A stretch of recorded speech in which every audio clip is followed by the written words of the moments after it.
Hello mga palangga, for today's video ay magluto pala tayo, magbig tayo ng manok. At yan pala nga pala, binuhol ko pala yung potato at minarinate ko siya after na boiled. Minarinate ko siya ng mga beef powder, tapos salt kaunti, black pepper, cayenne pepper, paprika, at saka patis, at also garlic powder, onion powder mga palangga, no?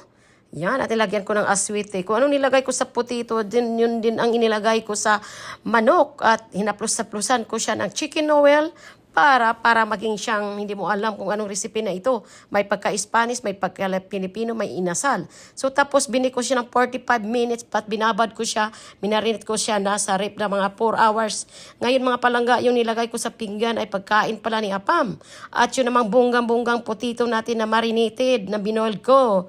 So yan mga palangga, no? Thank you for watching. Follow pa more. Paki-share ng atong video. Thank you sa pag-support.